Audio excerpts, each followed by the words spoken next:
Hadirin yang dimuliakan Allah, puji syukur kepada Allah bahwasanya kita telah sampai di tahun 2021.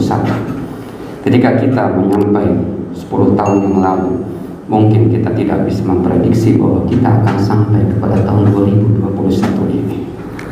Bertambah tahun, bertambah usia, dan bertambah dekat kita dengan saat-saat kita akan dikembalikan kepada asal kita. Kita akan menemui ajal kita. Pertanyaannya adalah, apakah usia itu merupakan sebuah harga mati yang tidak bisa ditawar-tawar lagi, yang tidak bisa disesuaikan dan diposisikan sebagai sesuatu yang bisa kita usulkan kepada Allah untuk dirubah? Pertanyaan besar. Memang ada dalam beberapa ayat Al-Quran tentang ketetapan kematian ini. Salah satunya di dalam surat Al-A'raf, Allah Ta'ala berfirman, A'udzubillahi minasyaitonirrajim, Bismillahirrahmanirrahim. Walikulli ummatin ajal, fa'idha ja'a ajaluhum, la yastakhiruna sa'atan wa la yastaqdimun. Tiap-tiap umat di sini bisa kita definisikan sebagai individu. Kenapa? Karena dalam Al-Quran ada ayat yang mengatakan bahwa kana Ibrahim ummatan. Umat itu bisa di-attachkan atau disematkan kepada individu. Kita bisa mendefinisikan tiap-tiap orang mempunyai batas waktu. Maka apabila telah datang waktunya, yakni ajalnya, mereka tidak dapat memundurkannya barang sesaat pun, dan tidak pula dapat memajukannya. Masih ada 4 ayat lagi dalam Al-Quran yang saya tahu yang menyatakan bahwa ajal tidak bisa dimajukan atau dimundurkan. Akan tetapi, kalau kita lihat beberapa pedoman dan sumber yang lain, kita juga mendapati adanya dalil, di antaranya bahwa takdir atau ketetapan Allah Subhanahu wa Ta'ala itu bisa berubah. Di antaranya Rasulullah sallallahu alaihi wasallam bersabda, sesungguhnya seorang hamba terhalangi dari rizkinya karena dosa yang dilakukannya. Sesungguhnya takdir itu tidaklah berubah kecuali dengan doa. Sesungguhnya doa dan takdir saling berusaha untuk mendahului, berlomba-lomba untuk saling mendahului hingga hari kiamat. Dan sesungguhnya perbuatan baik kepada kedua orang tua itu bisa memperpanjang usia. Hadis riwayat Imam Ahmad, Ibnu Majah, dan dihasankan oleh Syu'aib Al-Arnaud dalam Takhrij Al-Musnad. Dalam beberapa ayat Quran yang lain, para hadirin yang dimuliakan Allah, bahwasanya Allah Subhanahu wa Ta'ala menegaskan Dia bertindak sesuai dengan keinginannya. Dalam Al-Quran surat Al-Buruj ayat 16, Allah berfirman, fa'alul lima yurid. Dialah Allah yang benar-benar, wazannya fa'alun, artinya betul-betul, benar-benar melakukan sesuai dengan apa yang Ia mau. Maka Allah Subhanahu wa Ta'ala berkuasa untuk merubah takdir seseorang, termasuk usia manusia, dengan lebih panjang misalnya, atas atau digantungkan kepada doa dan ikhtiar dari orang yang bersangkutan.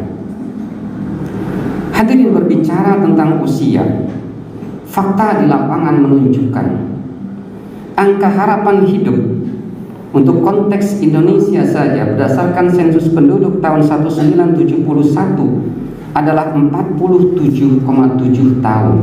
Tahun 1971. Artinya bayi-bayi yang dilahirkan menjelang tahun 1971 antara 67 sampai 69 akan dapat diharapkan untuk hidup sampai 47 atau 48 tahun. Dan terus meningkat sampai yang terakhir, data yang terakhir tahun 2019 menunjukkan bahwa angka harapan hidup orang Indonesia rata-rata adalah 71,5 tahun. Peningkatan angka harapan hidup ini berbanding lurus dengan kemajuan dalam teknologi, dalam bidang kesehatan, dalam bidang gizi, dalam bidang nutrisi, dalam bidang pertanian, dalam bidang sosial, dan dalam bidang segalanya, sehingga usia secara makro masyarakat Indonesia lebih panjang daripada usia di sekitar tahun 50-an. Itu artinya fakta menunjukkan bahwa kita bisa berharap usia kita lebih panjang dengan ikhtiar kita menjaga diri, menjaga kesehatan, menjaga perilaku, menjauhi hal-hal yang akan menyebabkan kita celaka, disertai dengan doa yang tulus dan ikhlas kepada Allah agar Allah memperpanjang usia kita. Pertanyaan berikutnya, lalu sawwa kalau kita sudah usia panjang? Lalu apa panduan Al-Quran, pandangan Islam terhadap usia panjang ini? Salah satu panduan itu bisa kita lihat dalam sebuah hadis. Nabi bersabda, khairun nas man dhala umruhu wa hasuna amaluhu, wa syarrun nas man dhala umruhu wa sa'a amaluhu. Manusia paling baik adalah mereka yang panjang usianya dan baik atau ihsan amal perbuatannya. Dan manusia paling jelek itu adalah manusia yang usianya panjang namun amalnya buruk. Hadis riwayat Imam Ahmad, Tirmidzi, dan Hakim. Jadi orang yang beruntung yang usianya panjang dan menggunakan usia itu untuk sebaik-baik amal, untuk melakukan perbuatan ihsan. Ihsan kepada siapa? Ihsan kepada Allah, perwujudan ibadah mahdoh kepada Allah, dan ihsan kepada sesama makhluk, terutama ihsan kepada sesama manusia, terutama lebih spesifik lagi kepada keluarga, kepada orang tua kita, dan kepada tetangga-tetangga kita. Lalu bagaimana keunggulan orang yang usianya panjang dengan orang yang usianya pendek? Ada satu kisah yang menarik sekali, perbandingan dua orang yang beda usia cuma 1 tahun.